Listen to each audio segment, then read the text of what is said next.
Buenas noches chicos, ¿cómo están? ¿Cómo les va? Bien, bien. Espero que muy bien y muy conectados el día de hoy con esta clase de preguntas que va a estar bastante interesante porque hay un revuelto de preguntas.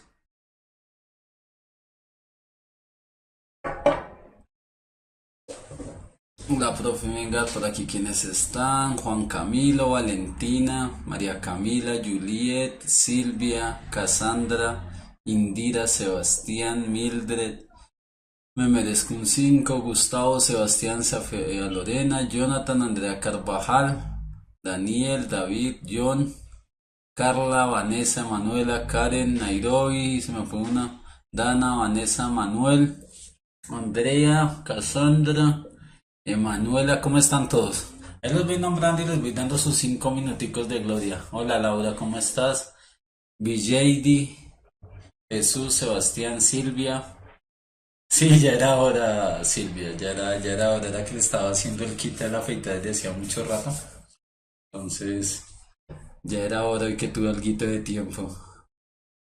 Sergio, Villeidi, Daisy, María José, Daniela, Juan José, Valen, B, Johan, David, Jesús, Jonathan, Gottfried, Andrés, Daily, Johanna, Laura, Alejandra, Lauren, Sebastián, Alejandra Pérez, Vanessa, Daily Sofía.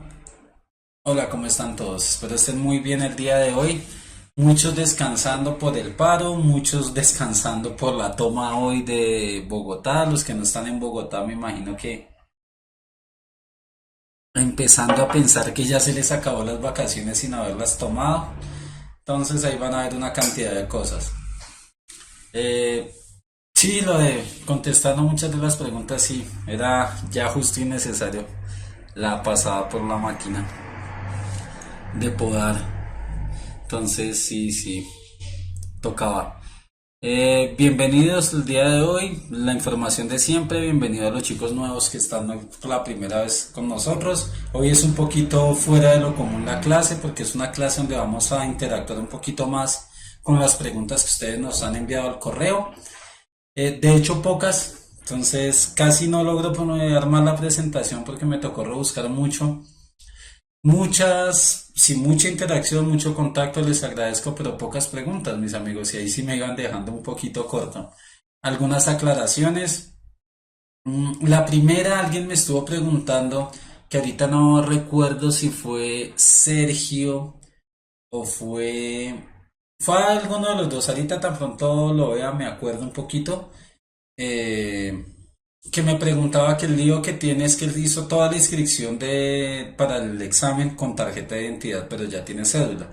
Hasta lo que me dijeron, hasta lo que pude averiguar, tiene que llevar la tarjeta de identidad. Entonces, o el registro civil que tiene el mismo número de la tarjeta.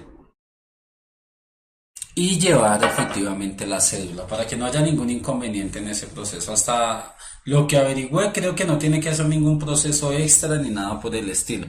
Pero no está de más hacer una llamada directamente al examen, al ITFES, y averiguar realmente, porque en la red, en las preguntas virtuales y eso no dan una información muy clara.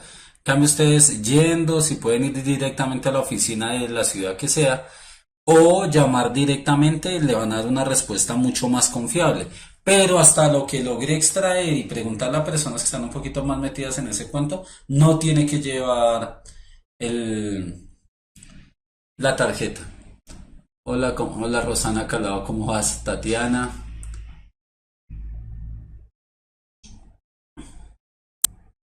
Sí, hijo, pues la respuesta de Jonathan, sí. Privado, sí que no estamos en paro. Hoy no lo dieron para evitar de pronto entuertos con el transporte, pero sí.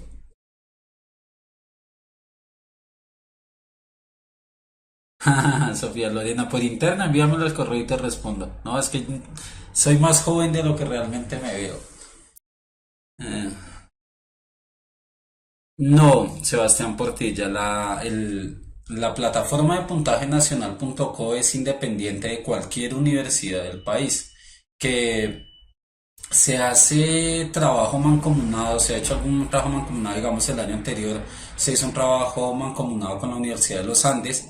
Este año no hay directamente una asociación con una universidad directamente, pero no es que pertenezca a Puntaje Nacional, de hecho pertenece a una organización de otro país. No sé si estuvieron en la clase que les dictó José. Él es la cabeza de OGR aquí en Colombia, él es chileno, la organización es de Chile y ellos vienen aquí a Colombia a hacer, pero es totalmente independiente de cualquier universidad, no tiene afiliación, no depende gubernamentalmente de ninguna, ni privadamente de ninguna universidad. Entonces, bueno que tengan eso claro.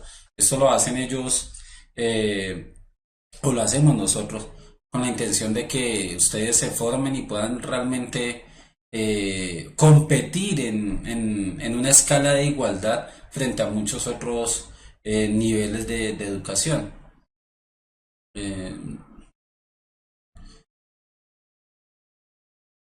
no importa, Mariana, no hay ningún inconveniente. Ahorita una de las cosas grandes que ha hecho de las más inteligentes que hacen nuestros gobernantes es unificar, que uno no tenga un número de tarjeta y un número de la cédula distinto, sino ya es unificado. Entonces tu contraseña y tu cédula no tienen ningún inconveniente, lo que importa es el número de la cédula. Entonces si ya tienes la cédula, mucho mejor.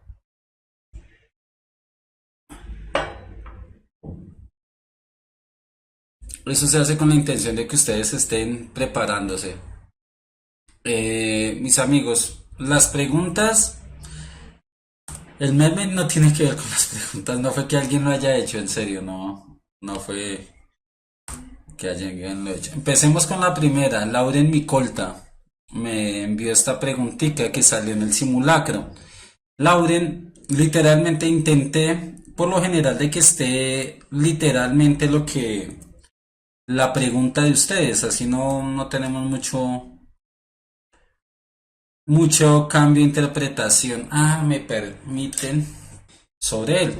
Entonces, aquí tenemos la pregunta como tal. Entonces, ella me preguntaba, y de pronto es una pregunta, es una pregunta para varios, redundante un poquito.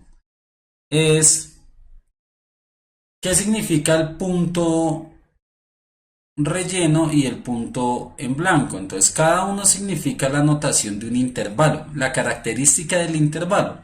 Como esto es un tipo de expresión que me muestra los puntos de un intervalo, digamos, en este caso lo que me dice es que de 0 a 20 sin tomar 20. El punto blanco dice que ese valor no se toma en esta recta. El punto relleno dice que el punto 20 sí existe para esta recta. Entonces, cuando uno tiene una recta abierto y cerrado, lo que quiere decir es que sí pertenece a este intervalo y este no pertenece al intervalo como tal, es decir, la coordenada 20 60.000 no pertenecería a esta recta, sino pertenecería a la de acá, 20 70.000, y aquí sería al contrario. El punto sin rellenar, el punto no se toma. Cuando está relleno, se toma. En ese caso ya tenemos la situación. Creo que esto es de los simulacros que se hacen en la plataforma, si no estoy mal, porque la pregunta no me es desconocida. Entonces ahí pueden tener retroalimentación, pero sí es excelente la pregunta a lo que venimos que todavía nos faltan. Ah, una aclaración. Algunas de las preguntas que me hicieron igual yo les respondí. Les dije que no iban a ser utilizadas el día de hoy porque la temática no se ha visto, que las íbamos a utilizar de pronto para las siguientes clases. Habían algunas de trigonometría, otras de funciones. Entonces no se afanen que todos esos temitas van a estar contemplados en el proceso. Eh, Listo. ¿Alguna pregunta relacionada? Exactamente, entonces, ¿qué es lo que sucede? Con la notación de intervalo, uno cuando tiene paréntesis, lo que dice es punto abierto, ejemplo. Cuando tiene la llave, es punto cerrado, quiere decir que ese punto sí se toma como tal. Mm, sí, tinto sí, hermano, yo tomo tinto muchísimo. Descalabra que eso no es para tenerle miedo. De hecho, de preguntas de trigonometría no es que salgan mucho. Sale algo muy básico más desde la modelación de teorema de Pitágoras y algunas funciones específicas porque son muy limitadas. La cantidad de preguntas de trigonometría es muy limitada.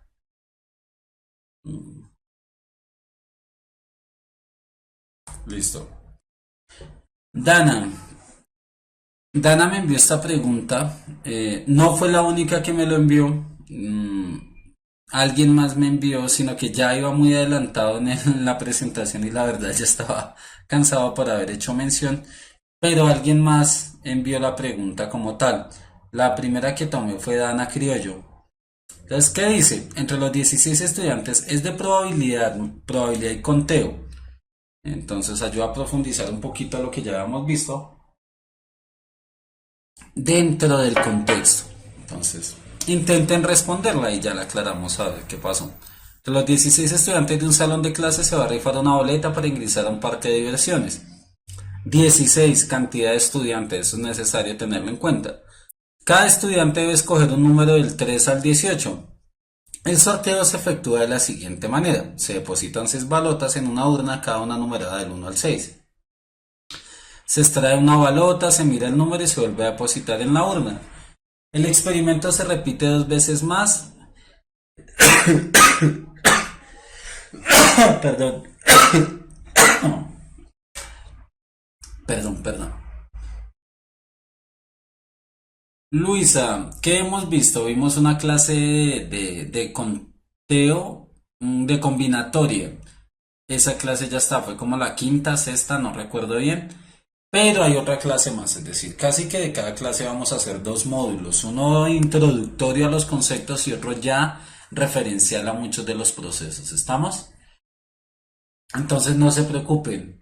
Eh, vamos a estar trabajando. Es necesario que si llegaron, no desde la primera clase, segunda, tercera clase, vean las clases anteriores. ¿Por qué? Porque ahí ya hemos tocado muchos de los temas y vamos a retomarlos, vamos a tomar más preguntas, vamos a intentar aumentar ese proceso de trabajo, porque en sí, mire, casi que las temáticas en matemáticas se centran en geometría, 2 partes, notacional y de medición, estadística descriptiva y compleja, es decir, la estadística normal y la estadística de probabilidad. Variacional, la parte relacionada con variación de variables y la parte de funciones y la parte en sí de conteo, la parte numérica que viene muy implícita al resto de procesos, no más. Entonces casi que hay muchas clases que vamos a ir profundizando para que tengan muy pendiente de eso. Si no han visto la clase, véanla y si tienen alguna preguntita inmediatamente háganla. Cualquier pregunta que yo tenga el tiempo de responderles, ahora tengo, es decir, ahorita en los siguientes mes y medio, 2 meses, tengo mucho más tiempo de responderles que lo que tenía hasta hace 2 semanas, que finalicé un proceso en el que estaba. Entonces voy a estar mucho más disponible para responderles las preguntas. Eh, Reiterarles lo mismo que les reiteraba al comienzo. Las personas que lleguen por primera vez o llegaron por primera vez la semana pasada o la anterior, no se preocupen, pero sí es necesario que se pongan al tanto de los videos porque ahí generan muchas preguntas y aclaran mucha información. Creo que esta pregunta ya la habíamos hecho, pero entonces lo que me dicen es que dentro de la bolsa tengo 3 balotas. Del 1 al 6, 1, 2, 3, 4, 5 y 6. Entonces, de las 3 balotas lo que voy a hacer es que sume el número que el estudiante que escogió. Entonces, el estudiante repite 2 veces más, la suma de los 3 puntos determina el número ganador de la rifa. Si en la primera extracción el sorteo se obtuvo 2, es más probable que el estudiante que escogió el número 10 gane la rifa a que la gane el estudiante con el número 7. ¿Por qué? Tengan en cuenta la información inicial. Cada estudiante escoge un número del 3 al 18. El sorteo se efectúa de la siguiente manera. Entonces, ¿qué es lo que sucedió? ¿Qué es lo que sucede? El que escogió 10 ya tiene 2 en la bolsa. Entonces debe obtener entre 2 balotas que le sume 8. El que escogió 7, entre las 2 balotas siguientes que escoja, tiene que sumar 5. Lo que tienen que mirar es que es más probable que si se saque lo que le falta 2 para hacer 8, es decir, lo que tiene que sumar estos 2 es 6, y en este caso, perdón, lo que tiene que sumar estos 2 es 8, y lo que tiene que sumar estos dos es 5. ¿Cuál es la probabilidad mayor? O es decir, ¿y eso de qué depende? ¿Quién se repite más? ¿O cuántas posibilidades más hay? Entonces tengan en cuenta que se puede repetir el valor. Entonces yo puedo tener que en la primera balota sea 1, pero no hay ninguna que dé 7, entonces no me sirve. En la primera me puede dar 2 y en la segunda me puede dar 6. Ya tengo una posibilidad. En la primera me puede dar 3 y en la segunda me puede dar 5. Dos posibilidades. En la primera 4, bueno, en la segunda 4 y en la tercera 4. O a la inversa los valores. Aunque ya desde acá, es decir, sea como lo interpreten, si lo interpretan sin que se repita el valor, sin que cambie el orden, sea distinto, aunque es así que se tiene que interpretar, porque no es lo mismo sacar en la primera 2 que en la primera 6 y después 2, o a la inversa 5 y 3. Aquí tengo 5 posibilidades. Miremos cuántas posibilidades me dan de sacar 5. 1 más 4, 2 más 3, 3 más 2 y 4 más 1. En este tengo solo 4 posibilidades. Entonces tiene más posibilidad el que escogió 10. ¿Por qué? No por esta, no porque al ser mayor el número escogido es mayor la probabilidad de ganar. No necesariamente, porque si yo cogí 18 y el primer número es 2, ya no tengo la más mínima posibilidad. El primer estudiante tiene una posibilidad más de ganar que el segundo, esta es verdadera. Tiene una posibilidad más de ganar que el segundo, entonces quiere decir que esta no es.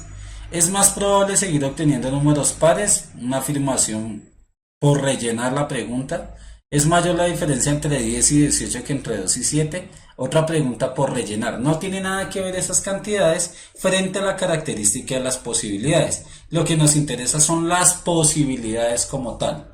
5 en ese proceso. Entonces, que dé el proceso. Entonces, mira, 1, 2, 3, 4, 5 posibilidades. Y esta solo tiene 4 posibilidades. Entonces, gana este porque el primer estudiante tiene una posibilidad más de ganar que el segundo. Esa es la respuesta como tal, Dana. Y para algunos de los otros. ¿Listo? Aunque no veo a Dana hoy en la conversación. Espero esté viendo, en serio espero esté viendo para que les quede claro eso. Además, uno nos aclara mucha información a todos los demás. En el caso, crean que la duda... Mildred, ahora miremos a... Preguntas de esto. Sobre permutaciones y combinaciones en el... Hola Ana, ¿cómo estás? José Rubén me pregunta que si hay permutaciones y combinaciones en el ITFES, sí, pero no siendo necesario el uso de las fórmulas. No que yo tenga que aplicar, digamos, teorema de Hayes, como por citar algo muy complejo de las permutaciones y combinaciones, para poderlo resolver. Por principio analítico, por principio de conteo, yo puedo llegar a la relación. La situación de permutaciones o combinaciones va a ser algo como, bueno, ejemplo, me dan un conjunto determinado, me dan las vocales A, E, I, O, U. De esto, ¿cuántas posibilidades tengo de sacar tan? ¿Cuál es la probabilidad? Entonces, ahí tenemos una permutación. O a partir de la combinación, ¿cuántas formas distintas hay? ¿Listo?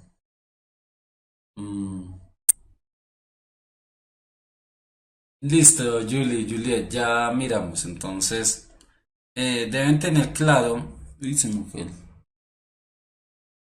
Deben tener claro una cosita en estos aspectos y es poder definir las posibilidades como tal. En este caso, ¿qué raro tiene la pregunta? Que yo debo, alguien ahí lo mencionaba, y es el nivel de comprensión de la información. ¿Cuál es el nivel básico de comprensión? Acá está este planteamiento inicial.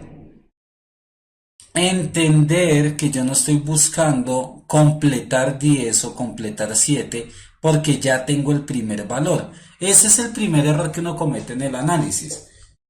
Entonces, lo que hacemos es buscar de las 6 balotas, tengan en cuenta que yo saco una balota y la tengo que devolver. Cada balota tiene un número de 1 a 6. Es decir, yo en el primer movimiento puedo sacar 1, 2, 3, 4, 5, 6, 7, 8, 1, 2, 3, 4, 5, 6.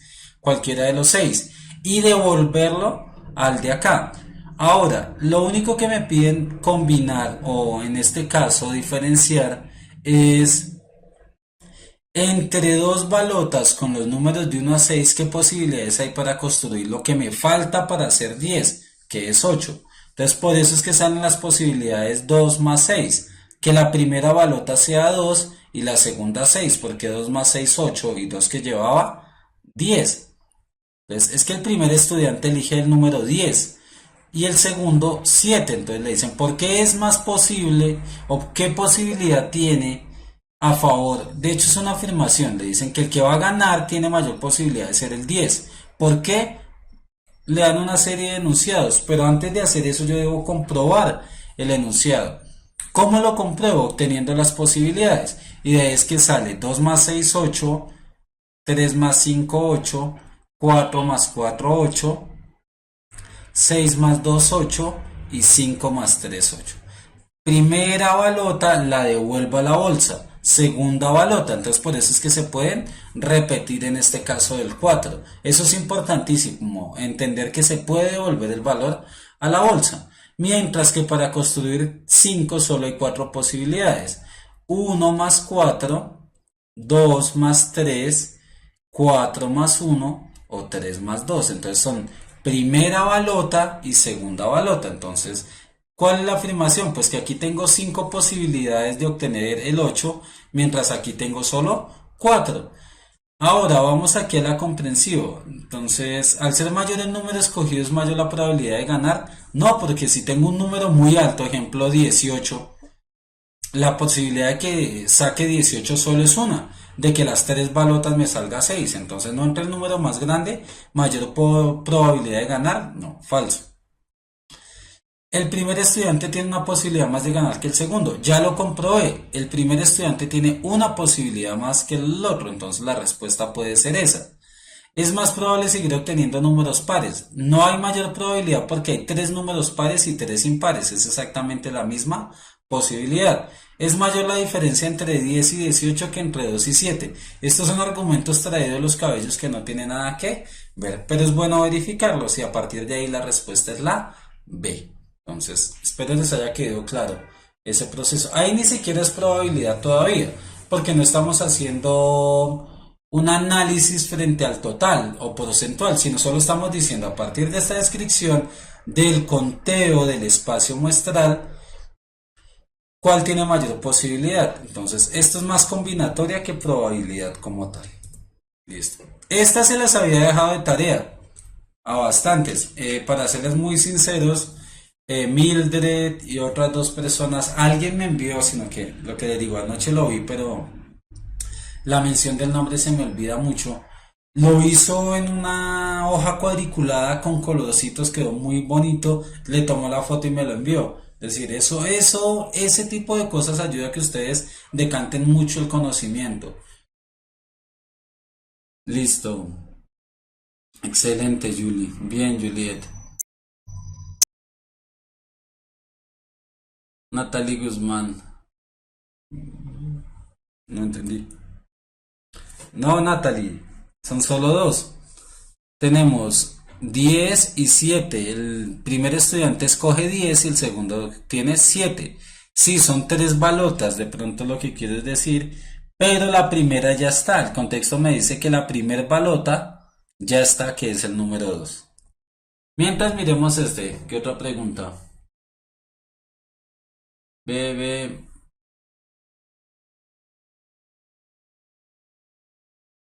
No, María José Hurtado, lo que sucede es que como los números... Ah, en este caso, sí, tiene mayor probabilidad de ganar si es un número par la suma. ¿Por qué? Porque se puede repetir 2 valores iguales. Mientras un número impar, 2 números iguales se descartan. Entonces ahí sí hay una posibilidad más y es la repetición del valor. Entonces si yo tuviera, pero en este caso es ya por la diferencia de los dos. Porque puedo tener en el uno 8 y en el otro 6. Y lo de par se aplicaría a los dos. Tocaría hacer el proceso. Se le hicimos al grupo de WhatsApp. ¿Se acuerdan? Ve, Jean Paul, Uchija. Hay muchas formas de hacerlo. En este caso. Pero lo que tienen que analizar en este caso puntual es que es muy difícil. De hecho, creería que casi imposible obtener el área sombreada. Lo que yo voy a obtener primero es el área no sombreada. Entonces lo primero que tengo que obtener es el área total. El área del cuadradito es, en este caso, el área del cuadrado es 4 por 4, 16 metros al cuadrado. Obviemos las unidades de medida en este caso. Y empezamos a obtener el área de cada figurita que queda en blanco. Ejemplo, de estos triángulos que los cuatro son iguales y de estos cuadraditos en las esquinas que son iguales. ¿Por qué sé que son iguales? Por la medida acá. Porque me dice que son 1 por 1 cada esquina, por ende los triángulos también son iguales. Entonces, el área de cada cuadrito es 1 por 1. Entonces quiere decir que el área, llamemos a esto de los cuadros que X, el área de X es igual a 1 por 1, 1. Y tenemos 4 cuadritos. Ahora, el área de Y, que son los triángulos, tenemos que deducirla un poquito. Me dicen, si todo el lado vale 4 y este vale 1 y este vale 1, por ende la base va a valer 2. Y la altura, como está intersectado en la diagonal en este caso, entiendo que la altura es también 2. Entonces el área del triángulo en este caso, de Y del triangulito, será base que es 2 por 2 sobre 2. Área, base por altura sobre 2. Y es 2. No solo eso puedo hacer. ¿Qué es lo que sucede? Ahora sí necesito hallar el área sombreada. El área sombreada es el área total, que es 16, menos el área de todos los cuadritos. Es decir, 4 por 1, porque hay 4 cuadritos de área 2. Más 4 por 2. Le resto la suma del área de los cuadrados y el área de los triangulitos. 16 menos 4 por 2, 16, 20. 8 más 4, 12. 16 menos 12 nos da 8. El área de la estrella nos da 8 metros cúbicos. Es la forma menos deductiva, es decir, más explícita que se puede hallar. Habría una forma que de pronto aquí es más difícil y es intentar descomponer estos valorcitos en triángulos de menor definición. En este caso podría ser ese, pero o intentar reconstruir la figura haciendo una partición, pero es muy difícil sin tenerla en papel. Al hacerla en papel, yo puedo recortar y rearmar y encuentro que el área realmente es la mitad. El área, lo que sucede es que gráficamente el cuadro no es proporcional en ese caso. 16 menos 12, 4, gracias, perdón.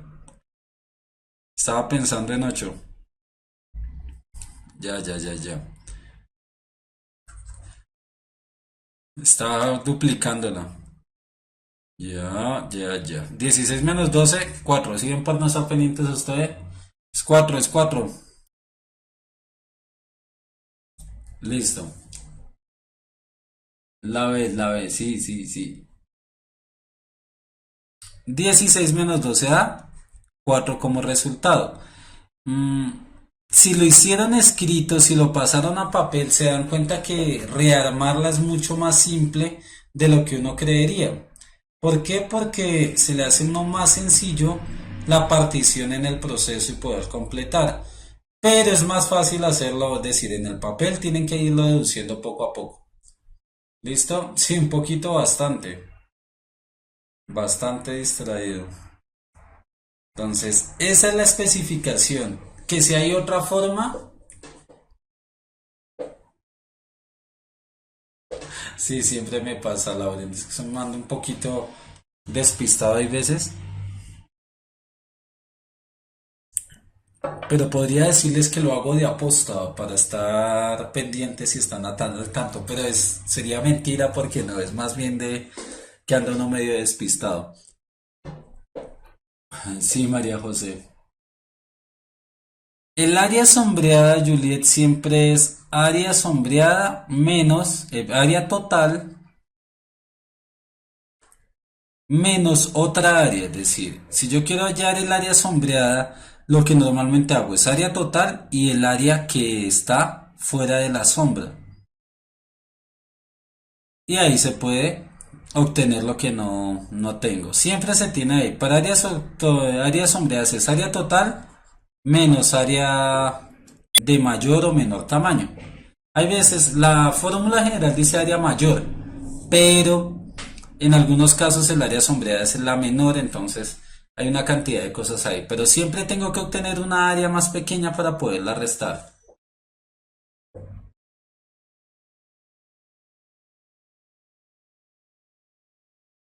No, X y Y es un valor que yo utilizo para nombrarlo. Ustedes pueden nombrarlo como quieran. Digamos, esto de acá no es camisa de fuerzas. Yo lo hago es como por diferenciar cuadros de triángulos. Si quieren, y ya es más por psicorrigidez, porque yo podría decir C o T, área del cuadrado o área del triángulo, pero que yo tenga claro cuál es la diferencia entre triángulos y cuadrados.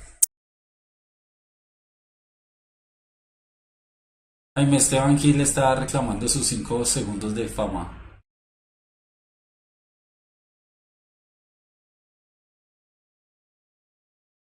Este 4 en el triángulo, porque miren, el, el área es 2. ¿Por qué 4? Porque tenemos 4 triangulitos. Un triángulo, dos triángulos, tres triángulos, cuatro triángulos. Entonces, yo aquí hallo solo el área total de cada uno. El área total de un cuadrito, el área de un triángulo, pero como tengo 4 de cada uno, tengo que multiplicar por esa cantidad.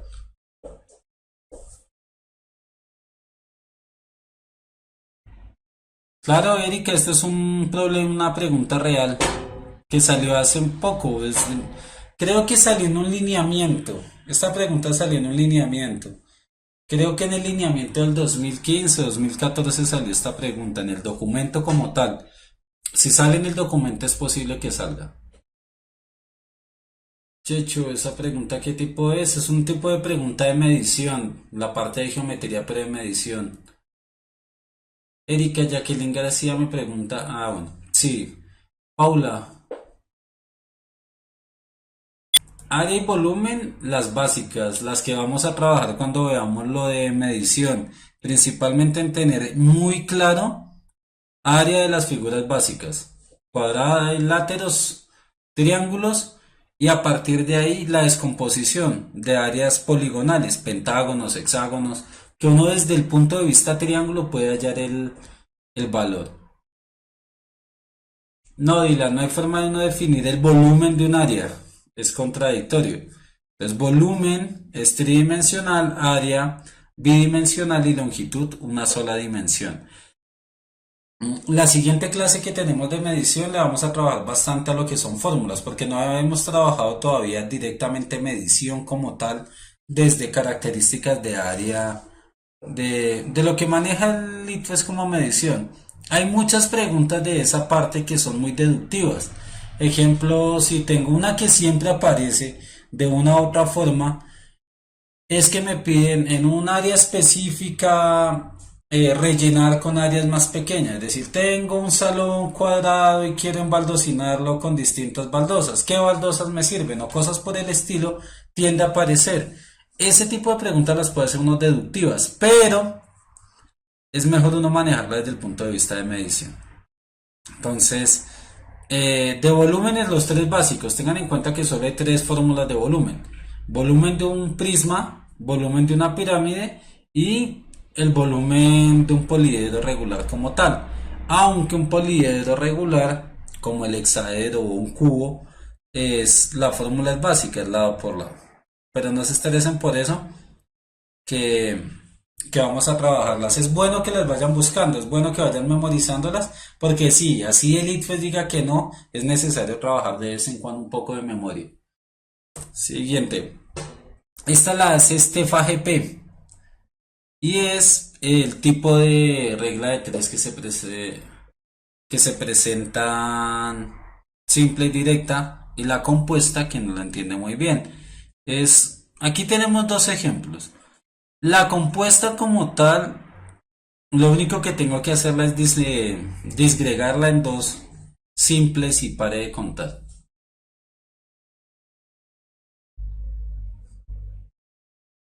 Suele pasar, María José, suele que uno muchas veces por el afán se distrae. No he visto, la verdad, de que salgan preguntas diarias sombreadas desde el punto de vista tan complejo como los que uno encuentra por internet, diarias sombreadas, circunferencias entre circunferencias, pero siempre la deducción va es a eso mismo. Va a que yo en un área, en un pedazo de área de una figura, busco el área más grande, que normalmente siempre el área total va a ser una figura pura, llamémoslo, un círculo, un triángulo, un cuadrado. Y de una u otra forma los pedazos que tengo que quitarle van a ser figuras también simples. Lo que pasa es que uno las recombina y aparentemente forma figuras que no tienen forma. Pero sí tienen a aparecer. Es decir, el año pasado apareció una que vamos a trabajar. No sé si la semana entrante, creo que le dije a alguien ayer que vamos a trabajar funciones la semana entrante o geometría de medición. Si hacemos geometría, les la traigo para que vean una muy fresca directamente del año pasado. Y era eso, aparentemente la plaza de un centro comercial era cuadrada, en cada esquina había una circunferencia en la cual el cuadradito entraba o ingresaba, digamos, la circunferencia, el cuadro o la esquina de la plaza, se introducía un cuarto de la circunferencia. En la mitad de la plaza había otra circunferencia. Entonces pedían algo como que cuál era el área total de alfombra y no sé qué. Eso solo se simplificaba directamente con, con procesos de área sombreada y área no sombreada. Tomemos la de Stefa GP, no sé qué significa GP.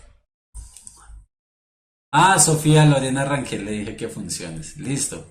Entonces, vamos a mirar cuál hacemos. O funciones o medición. Voten y yo les digo. Sí, Laura. Sí, eso de cualquier figura puede aparecer. Funciones, listo. Funciones a pedido de todos. Listo, miren. ¿Cuál es la gran diferencia entre regla de tres directa y regla de tres inversa? Entonces, en la regla de tres directa, los valores son directamente proporcionales. Si uno aumenta, el otro disminuye en el proceso. Entonces, ¿qué es lo que pasa? Miren, en este ejemplo, que es harina respecto a cacao, no sé, puede decir que 10 gramos de cacao se necesitan para combinar, no sé, hacer una pasta de chocolate. 10 gramos de cacao con 100 gramos de harina me da una pasta de cacao. ¿Cuánta harina necesito si voy a usar 20 gramos de cacao? Es decir, lo que yo debo identificar es la relación de las variables. En una regla de tres solo hay dos variables. Lo que sucede es que viene una relación. Si una aumenta, la otra tiene que aumentar o disminuir. En este caso, a mayor cantidad de cacao, pues va a necesitar más harina. Es decir, si esta aumenta, esta también aumenta. Esa es la relación para que sea directa. Cuando la regla de 3 es directa, ¿cómo es el proceso de multiplicación? Se multiplica en cruz. Vamos a eliminar un poquito de esto. ¿Y qué me dice acá? Este con este, lo más tonto es que cuando es directa multiplico en cruz. ¿Sí ven? La que queda con la X pasa a dividir y los que quedan juntos pues pasan como multiplicativos. Cuando es directa se multiplica en cruz, pero cuando es inversa se multiplica directamente. ¿Cómo identifico la misma situación? Yo antes de hacer cualquier operación, primero debo identificar si la relación es directamente proporcional o inversamente proporcional. Directamente proporcional, si una variable aumenta, la otra también aumenta. Inversamente proporcional, si una disminuye, la otra va a aumentar. En este caso es un trabajo, dice, 3 jardineros realizan un trabajo en 12 horas. Si aumento la cantidad de jardineros, ¿durarán más tiempo o durarán menos? Entonces, al aumentar la cantidad de jardineros, el tiempo de trabajo tiene que disminuir. En ese caso, las variables van directas, como me muestra acá.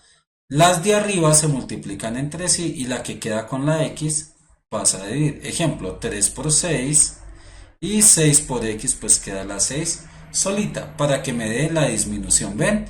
Entre más jardineros, menos horas. Esa es la relación de inversa como tal. La velocidad y la distancia recorrida es directa, es entre a mayor velocidad, mayor distancia recorrida. Entonces, a mayor velocidad, mayor distancia recorrida, quiere decir que son directamente proporcionales. Otra es velocidad y tiempo. Si voy a recorrer una misma distancia a mayor velocidad, menor tiempo, en ese caso la relación son inversamente proporcionales.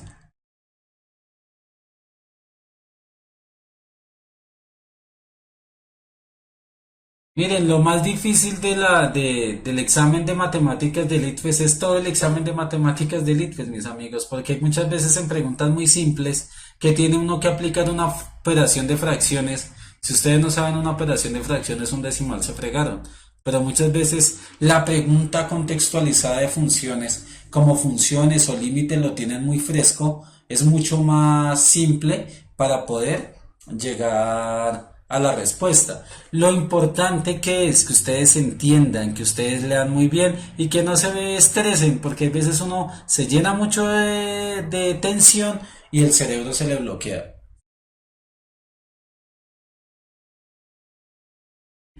Ah, me merezco un 5 de mando, una cantidad de preguntas, pero no se veían nada.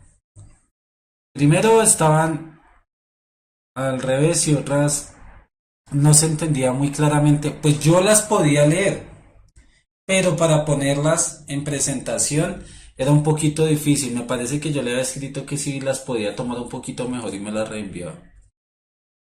Claro, Laura, es decir, actualmente estoy corto de preguntas para el jueves, para la clase del jueves. Así que necesito que envíen muchas preguntas. Entonces, todo lo que quieran enviar mañana, lo reviso mañana en la noche para montar la presentación del día jueves. Estamos entonces, Laura, todos los que quieran, más preguntas. Repíteme, Sofía, que no vi el proceso. Cassandra, todas las que quieras. Envíame todas las preguntas y yo con todo gusto. Si tienen alguna complementando el tema, háganla y tratamos de enviarlas. Miguel, el correo es matemáticas arroba puntajenacional.com. Todas las que quieran. Listo, entonces miremos otra. Adivinen qué pasó el día de hoy, se me perdió ya el cursor. Listo.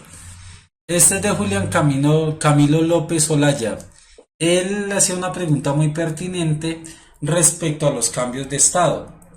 No voy a usar solo preguntas de matemáticas o solo preguntas de física, sino las vamos a combinar porque todas, lo que hice fue colocarlas como en escala cronológica. En sí empecé desde cierto punto y empecé a avanzar en el correo y ahí va sacando las preguntas como tal.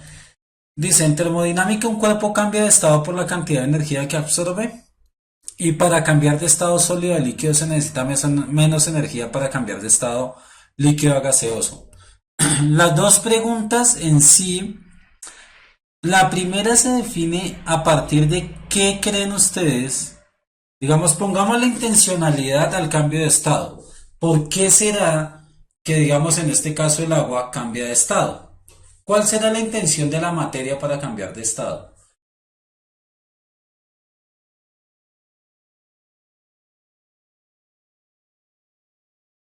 Sofía, qué pena, estaba mirando acá otra vez. Por favor, repítemela y ahí voy a estar pendiente de la pantalla, sí.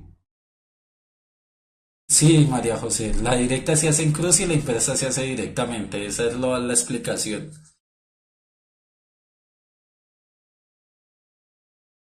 Listo, envíamelo, el PDF del 2014, envíenmelo y yo algo utilizo y les envío un comentario al respectivo.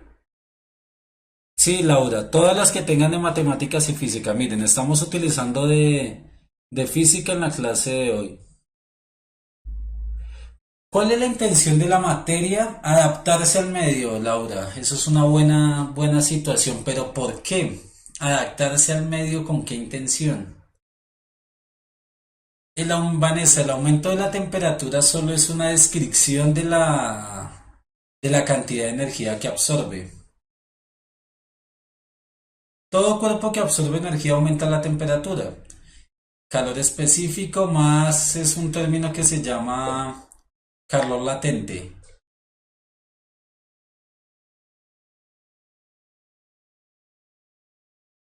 Relativo, Sofía Lorena. Es muy relativo porque a veces ni siquiera aparecen ese tipo de preguntas. Pero también vamos a tocar el temita, no se preocupe. Lo que es trigonometría, geometría analítica son temáticas como que no las toman muy en cuenta el examen del ICFES. Al aumentar su calor aumenta su temperatura. Sí, pero digamos, ¿cuál es la intención de la materia de cambiar, para cambiar de estado? ¿Lograr un equilibrio térmico? No, Daniel, porque está aumentando su energía. Diferentes campos. Sí, hay dos ideas por ahí sueltas, la de Rosani y creo que la de Laurent. Una de adaptarse al medio, la otra para poder actuar en diferentes campos que alguna generalidad tienen. 8:20, no señor. Faltan 10 minutos para las 8. Está mal su reloj. Sobrevivir, María Camila Lozano, sobrevivir a un cambio del medio. Eso es un excelente término. Adaptarse.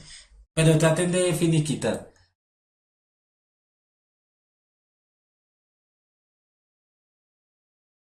Sí, la intención.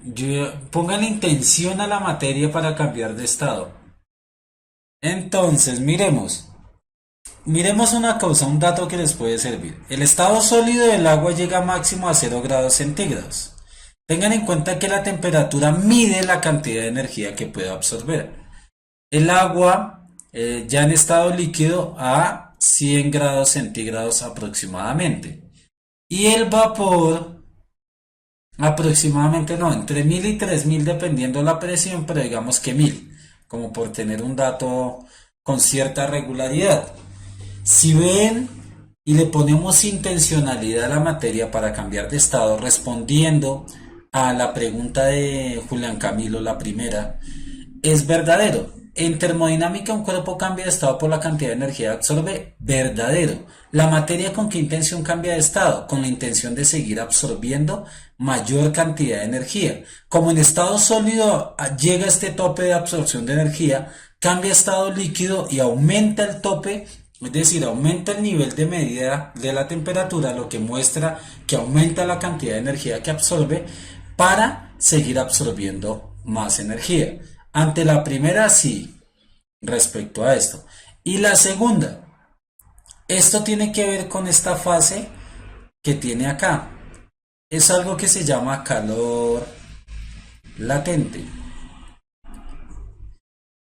El calor latente es una cantidad de energía que el cuerpo absorbe sin que haya una variación en la temperatura. Con la intención, ¿para qué utiliza esa energía? Lo utiliza para romper o aumentar la distancia entre las partículas y cambiar de estado. Ante la pregunta que él hace, que si se necesita más energía de pasar de sólido a líquido que de líquido a gaseoso, depende del tipo de elemento. Ejemplo, en este caso casi son iguales, pero sí es mayor.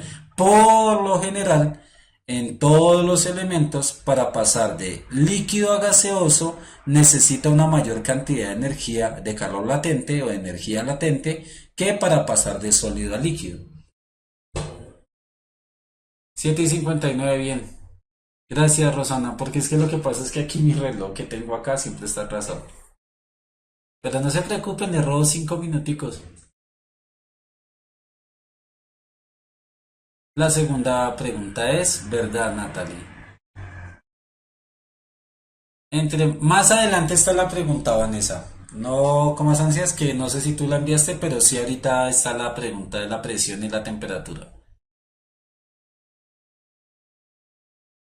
Rosana, ¿con qué finalidad? Pues no sé cuál será la finalidad de la materia, pero si le puse a una intención, ella quiere seguir absorbiendo materia. ¿Qué pasa con la materia que no absorbe energía, que no logra cambiar de estado y sigue absorbiendo energía? Simple y sencillamente se quema, porque no tiene la capacidad de seguir absorbiendo energía y cambiar de estado, sino absorbe energía y ¡pum! Colapsa.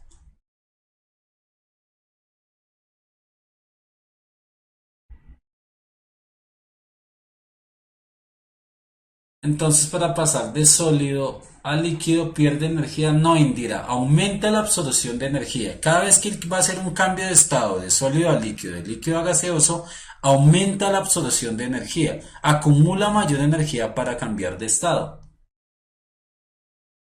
No todo elemento, porque hay elementos que no tienen, todos los elementos que tienen la capacidad de cambiar de estado, Sebastián. Los que no tienen la capacidad de cambiar de estado no tiene punto de fusión y ebullición porque se quema. Ejemplo, un trozo de madera. Un trozo de madera uno no lo ve en estado líquido ni en estado gaseoso. Un ejemplo de eso, Laura, específicamente aquí tenemos el del agua. El agua en estado sólido pasa a estado líquido y pasa a estado gaseoso, es el más común. Los cuerpos que no conducen calor se queman, específicamente, es así. John, todos los cuerpos que no conducen energía, como calor, se queman. Sofía Lorena, lo que sucede es que tenemos dos tipos de cuerpos, los que cambian de estado y los que no. Digamos un trozo de papel, madera. La madera no cambia de estado, absorbe energía y lo que hace es quemarse. Cambiar su composición química, colapsar sus partículas. Tenemos un cubo de hielo, absorbe energía hasta cierto punto y como quiere seguir almacenando energía, cambia de estado. Pasa a estado líquido. En estado líquido absorbe energía hasta cierto punto. No puede seguir aumentando la energía. Cambia a estado gaseoso para seguir aumentando la cantidad de energía.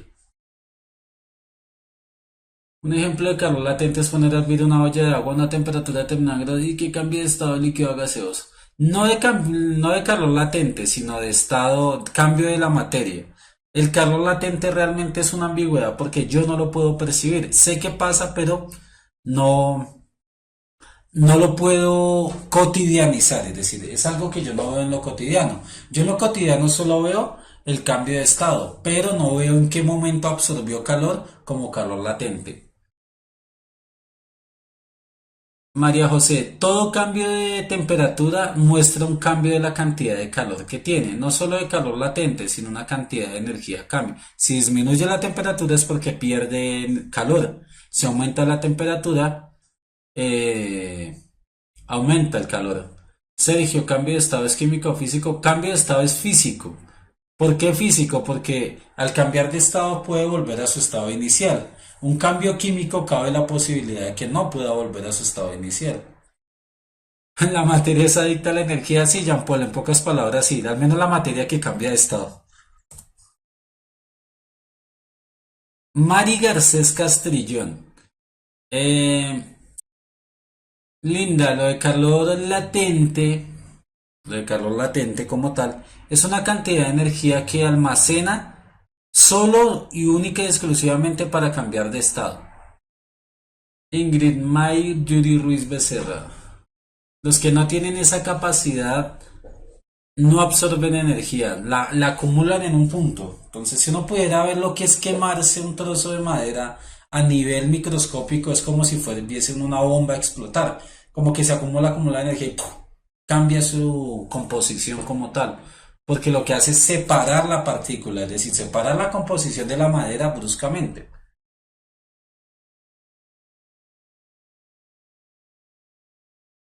Sí, Sofía, lo que sucede no es que me encanta ignorarte, es casualidad que cuando veo acá ustedes hacen las preguntas y se me van. Claro, es la segunda clase de la termodinámica. Ya vimos una que fue concepto general. En la segunda vemos lo que es en sí teoría de gases ideales y las leyes de la termodinámica. Ian Camilo, porque tienen muchas preguntas y vamos a usar las dos clases para relacionar tanto preguntas de matemáticas como preguntas de física, para que tengan una generalidad de lo del proceso. Mari Garcés Castellón dice, me preguntaba que sé respecto a la estática. La verdad, no entendí si era estática eléctrica o estática, por lo que daba a entender en la pregunta era estática de fuerzas. Ojalá esté Mari Garcés por ahí. Entonces, lo que sucede es, ¿qué es estática en sí, en pocas palabras? Y eso ya lo habíamos tocado un poquito, es equilibrio. Es cuando en un sistema físico, por más fuerzas que estén actuando, todos estos son ejemplos, por más fuerzas que actúen sobre un cuerpo, el cuerpo está en reposo. Eso es lo que tiene uno que entender como estática. Es el estudio de los cuerpos que bajo el efecto de las fuerzas se mantienen en reposo. Mientras el cuerpo está en reposo, está en equilibrio. Y el término científico para un cuerpo en equilibrio es estática. Estática de movimiento. Así como hay dinámica, que es movimiento, hay estática, que es sin movimiento como tal. Hay muchos tipos de relación. Depende de las fuerzas que se estén tomando, depende de muchas características, depende del tipo de masas. Ejemplo, en este tipo de equilibrio, depende de que las dos masas o las dos fuerzas sean iguales. También depende del punto de apoyo, depende de la horizontal, pero en sí estática, que era la pregunta que hacía Mari, eh, ¿a qué hace alusión? Hace alusión a un equilibrio de fuerzas. ¿Cuándo hay equilibrio de fuerzas? Cuando los cuerpos se mantienen en reposo. ¿Listo?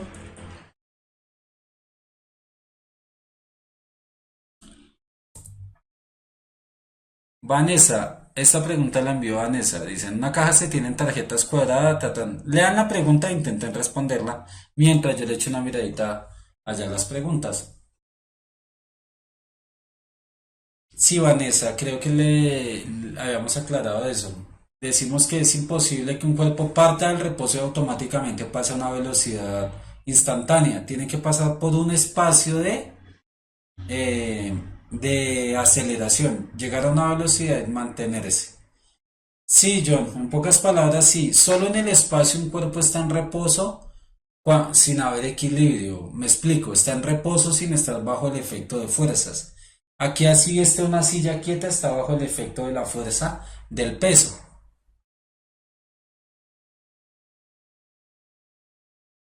Ah, bien, linda. Sí, ya la semana entrante volvemos a las clases comunes y corrientes. También de matemáticas y de física, por eso combiné las preguntas porque no tenía suficientes preguntas, de hecho. Tenía unas de física y otras de matemáticas, así que si tienen preguntas de matemáticas, envíenmelas y las trabajamos la siguiente clase también, casi como las de física. ¿Qué, Dylan? Sí, Jean Paul, toda la sumatoria de fuerzas es igual a cero. Albert, porque no pudo, Dylan. No pudo. ¿Qué es lo que está ahorita actualmente intentando hacer Stephen Hawking? Que se llama ley de unificación de fuerzas. Y no ha podido todavía. Sería un buen término, María José. Desde el punto de vista termodinámico, sí, sería una forma en que él acumula energía para llegar a un cambio de estado y adaptarse al medio. Sería una muy buena definición dentro de un contexto general.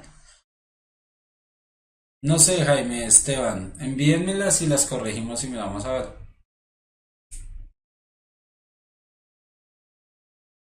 Mm, Genera un efecto de la gravedad como tal, es una aceleración, pero de la que se habla es fuerza de atracción gravitatoria, como fuerza de atracción como tal. Listo, me merezco un 5. Yo le echo una miradita, una revisadita entre hoy y mañana y miramos a ver qué podemos hacer. B, Lauren dice que la B, Natalie la D, Alejandra la B, María José la B, Sergio la D, María Camila la B, BJD la B, Laura la B la D, Sofía dice que no la D, Laura Micolta la D, Laura Ariel la D, Godfrey la D, Laura la D, Godfrey la D. La D está mal, dice.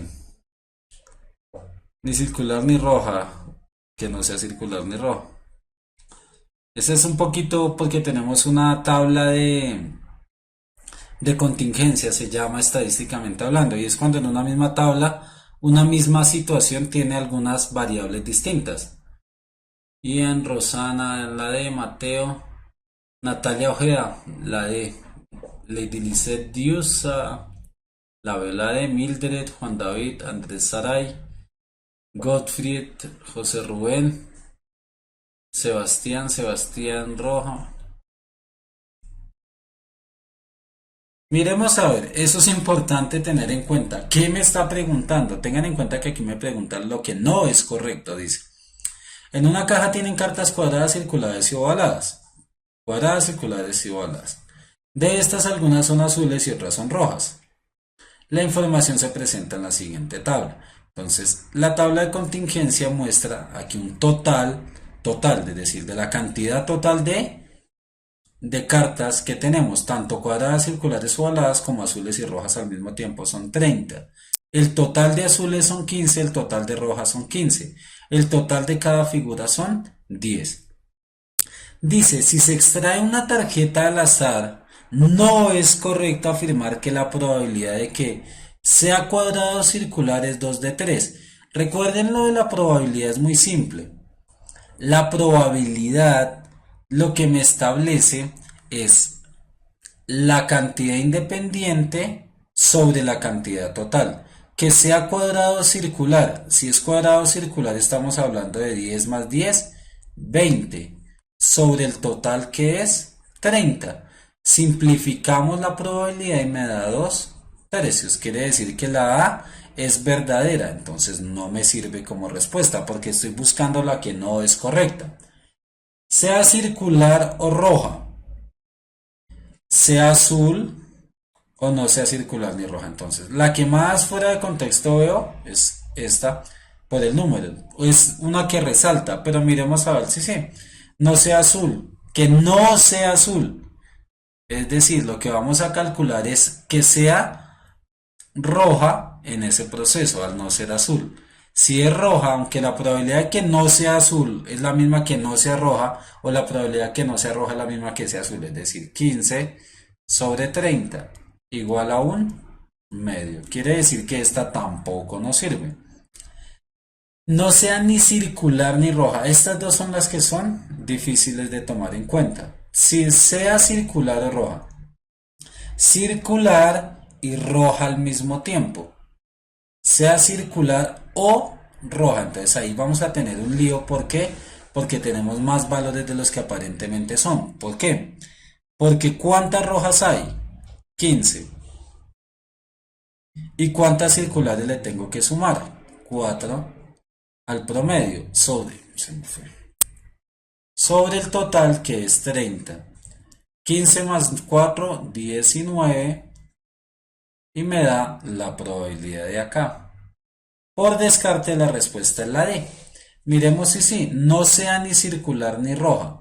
Como quien dice, aquí a partir de esta información, si yo evalué bien la B, esa misma respuesta me da la C, la D. ¿Por qué? Porque que no sea circular ni roja es lo sobrante. Tengo 19 de 30 que son circulares y roja. Que no sean me va a dar una probabilidad de 11 de 30. Si ven que no se cumple, entonces la respuesta de la pregunta es la D.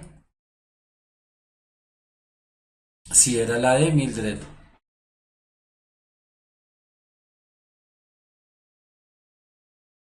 Sí, es una excelente forma de optimizar el tiempo, Jaime. No quedarse uno estancado en la pregunta que de pronto le está dando uno muchas vueltas porque a veces uno espera que se le ilumine la pensadera y entre más lea la pregunta menos la entiendo. Entonces, si no la entiendo realmente, deja uno el espacio, continúa respondiendo y se devuelve y la responde. La B. sea circular o roja. Entonces, pero voy a borrar el espacio que tengo acá y la tomamos, porque es realmente la basal. La más importante que tienen ahí es la B. Si logran evaluar bien la pregunta, es es la que les da la base. Entonces, por eso era la B o la D. Si la B es verdadera, la D es falsa. Pero si la B era falsa, la D era verdadera. Entonces, por eso estaban como en la duda entre uno y otro. Miremos acá. Lo primero que me dice es que sea roja. La cantidad de rojas son 15. Además que sea circular. Circular o roja, no circular y roja, sino puede ser cualquiera de los dos. Ya tengo todas las rojas implícitas, las circulares. Me quedarían solo las que son circulares y también son azules, que son 4, que solo cumple la característica de que sea redondo. Las otras cumplen la característica de que sea rojo. Entonces tenemos 19 en el total. 19 de 30. Quiere decir que la respuesta B, que sea circular o que sea roja, son 19. La D lo que me dice es lo que sobra de ese conjunto, que no sean circulares ni rojas, es decir, 11 de 30. Es decir, si evaluaron bien esta, evalúan bien esta. Aunque por descarte ya teníamos una respuesta un poco clara en ese aspecto como tal. ¿Listo?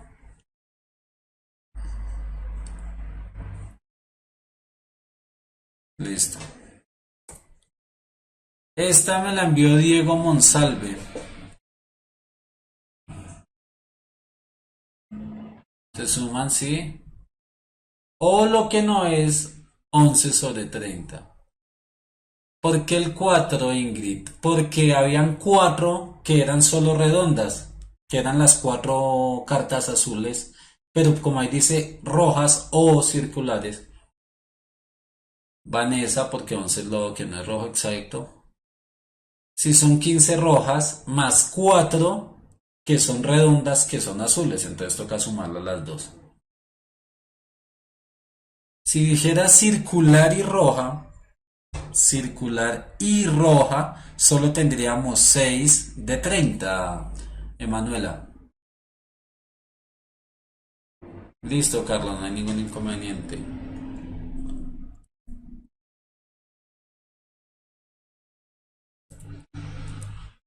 Está excelente esa pregunta que me mandó Lux Day.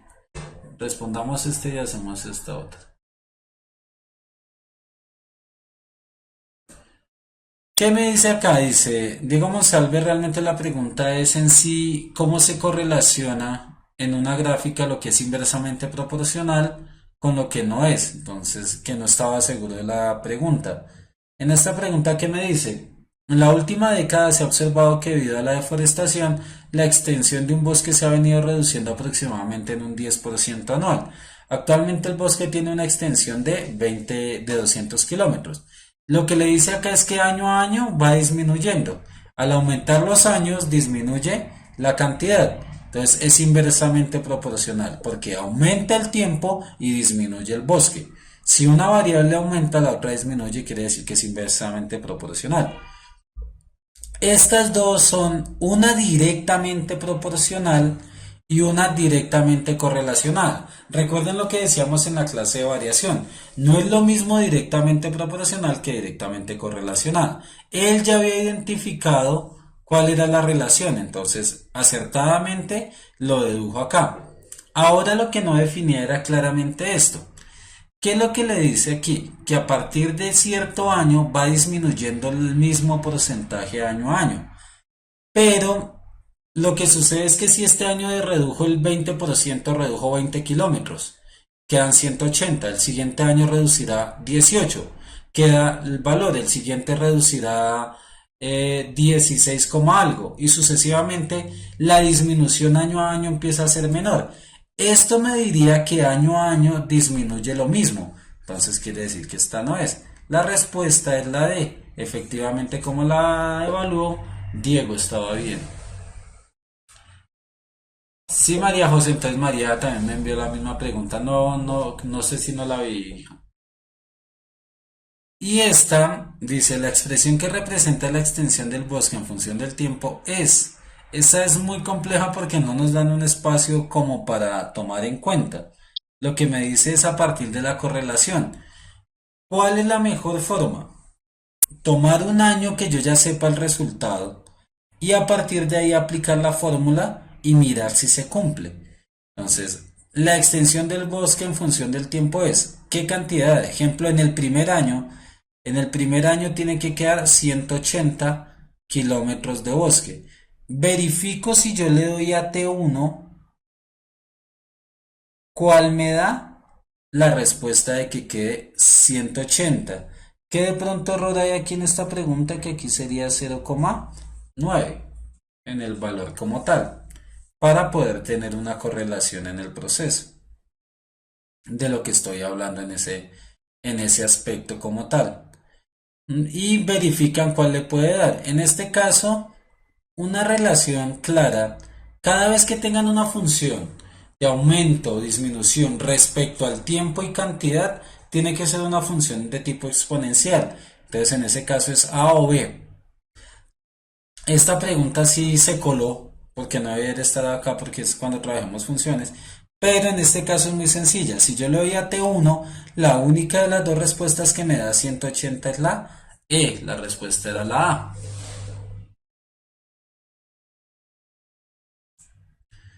Pilas que ese 0,1 me estaría dando lo que disminuye. Esta pregunta me da lo que disminuye, que son 20.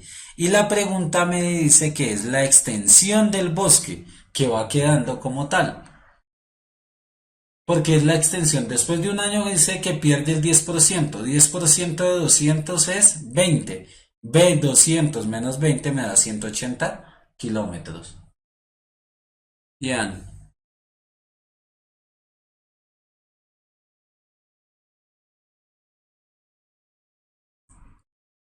Exactamente, Manuela lo dijo literalmente. La C y la D se descartan porque son funciones lineales y aquí ya dijimos que es una función de tipo exponencial. Queda entre A y B. Y a partir de ahí, la B me da la cantidad de bosque que va desapareciendo, mientras la E me da la cantidad de bosque que queda. Bueno, en ese caso sí hay que hacer esa aclaración. La pregunta no es clara. Ahí dice la extensión del bosque en función del tiempo, listo. Pero la extensión del bosque que va desapareciendo o que va quedando. Si es el que desaparece es la E. Y si es el que va quedando es la A. Ah, entonces ahí sí quedaría como esa dicotomía de saber qué era lo que quería hacer la pregunta. Que por el contexto que se está tomando acá, en la pregunta 9 E representa la cantidad de bosque que va quedando año a año. No lo que se va perdiendo, sino lo que va quedando. Miramos si alcanzamos a hacer esta que me gustó bastante. Inténtenla hacer. Les estoy dando la guía con el dibujito. Este dibujito, aunque se corrió la flecha un poquito.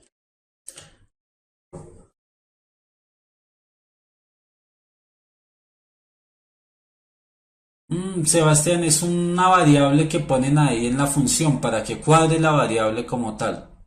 No hay una razón, la razón es a partir de la correlación general de la función, pero en este caso es para que cuadre el resultado.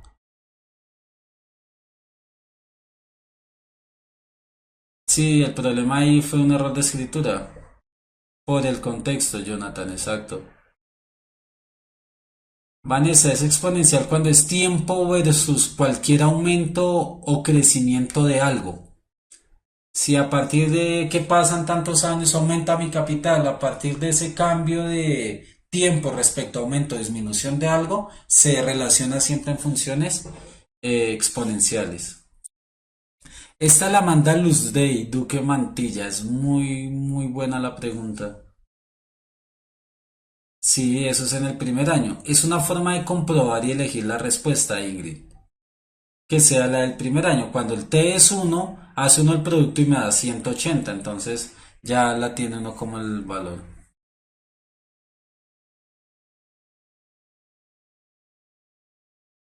Listo, Linda. Mientras van mirando y la pregunta vamos mirando. Entonces, cuando uno hace un porcentaje, dice 20. para obtener el porcentaje por 20 sobre 100, que es 20%. Al hacer el producto, nos queda, perdón, es 10%. 10 sobre 100, entonces se va al 0, se va al 0, se va al 0, se va al 0, 20 por una, 20. O uno multiplica el valor por, si es 20% sería 0,2, si es 10% sería 0,1, 0,3 el 30, que es la fracción decimal que uno obtiene. 20 por 0,1 nos da 200, por 0,1 nos da 20, ese es el valor que yo descuento del total del bosque. ¿No les da? ¿No les da esta o la anterior?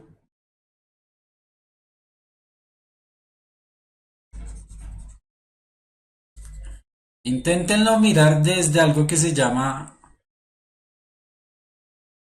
triángulos proporcionales. Entonces lo primero que hay que darles los datos. Lo primero que me dice es que la distancia a la que hay acá es 1.5 metros. Lo que yo quiero es que me quede 1.5 metros acá, que es esta distancia. Entonces este es 1.5 metros del triángulo total. Aquí tengo dos triángulos, uno encima del otro.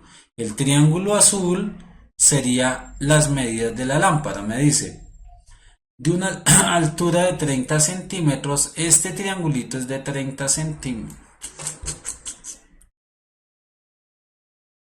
Dios mío, ya se nos acabó la clase. Y yo dije que hice muy poquitas preguntas.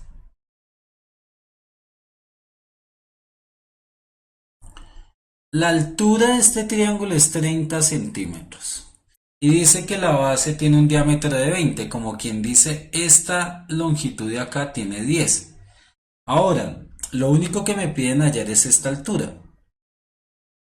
Esta altura total del triángulo es proporcional a este triángulo pequeñito. Recuerden lo que es proporcionalidad o regla de 3.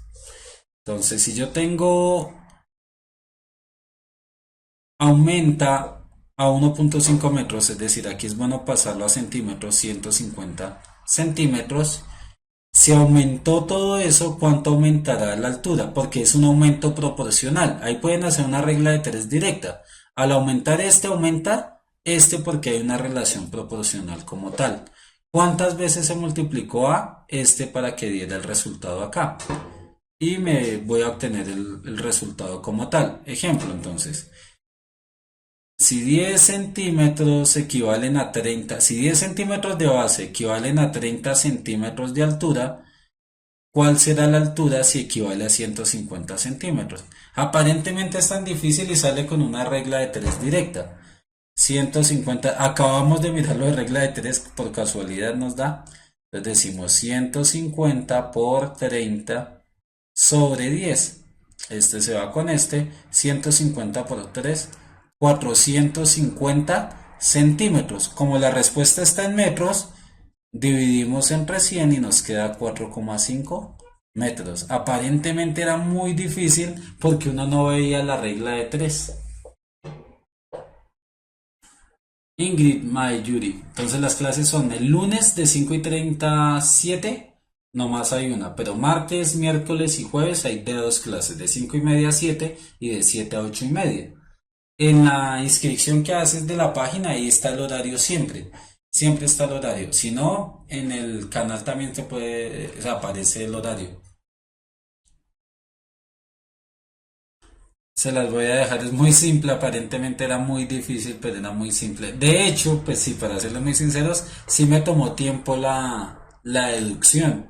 Cuando uno cae en cuenta de que es una relación de triángulos proporcionales, uno como que dice, ¿por qué la regla de 3? Porque cuando yo tengo triángulos semejantes, ¿qué es lo que sucede acá? ¿Qué es un triángulo semejante? Que por más tamaño distinto que sea, sus ángulos son iguales. Decimos que hay una relación de proporcionalidad directa, directamente proporcional. Si aumenta una longitud, todas sus longitudes aumentan en la misma proporción. Entonces por eso uno aplica es una regla de 3 como tal. Listo, linda, yo me quedo hasta las 9. ¿Ustedes se quedan hasta las 9? Del desafío Fox, no tengo la más remota idea. Mónica, ¿qué es lo del desafío Fox? Ah, que es algo para que ganen boletas para una película. Tienen que presentar un simulacro para poder ganarse las boletas. Tienen que entrar a la página de www.puntajenacional.co. Ahí, a partir de están las bases. Hacen un simulacro y los que saquen mejores puntajes van a ganar boletas para una película que se llama Un Don Especial. Entonces, por favor, échenle una miradita. No, sí, ya, no amanezcamos acá. Uy, excelente, muchas gracias.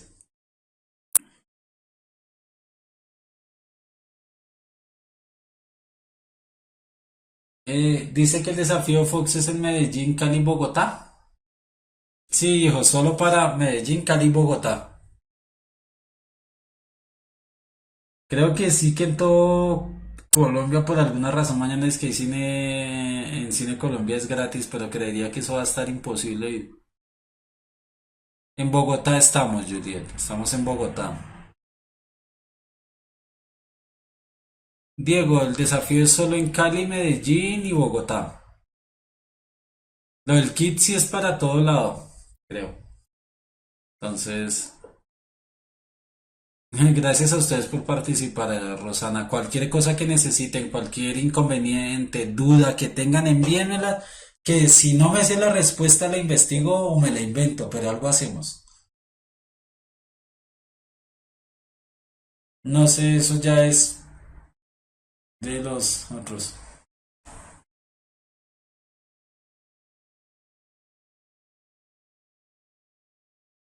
Yo sí creo, Sergio, eso va por ahí. Mis amigos, fue un placer. Nos quedan muchas preguntas pendientes, pero miren, tenía una pregunta de María Hurtado, de Sebastián Portilla, Nairobi Montaño, otra de Juan Camilo, de María Isabel Cadicedo, Catalina, Andrés Carvajal, Camila, Miguel Ángel, Andrea García y creo que era la última. Entonces la respondemos la siguiente clase, complemento con las que tengan, intento no demorarme tanto en cada pregunta y no se preocupen que viene alguna otra clasecita de preguntas. ¿Estamos? Entonces fue un placer haber estado el día de hoy. Darle las gracias por estar al tanto aquí. Siempre, Erika, hazla mientras me despido y te la respondo al final. Eh, no, sí se nos olvidó hacer el corte. Qué pena con ustedes. Pero la siguiente clase con todas las mismas ganas. El jueves nos vemos aquí con todo gusto. Chao, hijos. Chao, profe. Mm, La pregunta. Chao. Gracias a ustedes por estar aquí. Erika, creo que me decía que necesitaba una pregunta. Haz la pregunta o si quieres envíamela al correo y te la respondo al correo. Entonces, estar muy pendientes, con muchas ganas, que eso, los resultados, puede que el esfuerzo, el tiempo que han estado disponiendo, los resultados los van a ver en un poquitico de tiempo. Entonces, cualquier cosa, una reclamación me falta, se me olvidó, creo que fue un Sergio Radical o Manuel Tevez que me llamó loco, que yo le dije, así sea que me escriban para decirme que estoy loco, el profe, usted está loco. Muchísimas gracias. Chao, mis amigos, una muy buena noche. Erika, se me pasó la pregunta. Tan, tan, tan, tan. Es que Erika me dijo que no me fuera. Erika.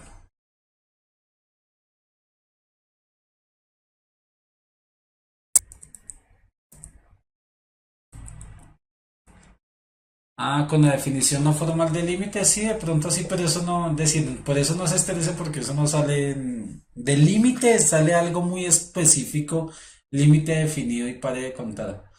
Chao, hijos, que les vaya muy bien. Gracias a cada uno de ustedes por estar y pasen una excelente noche. Cualquier cosa escríbanme al correo, así sea para saludarme o lo que sea. Chao. Un abrazo, un saludo a los muchachos, un abrazo a todas las niñas, que les vaya muy bien.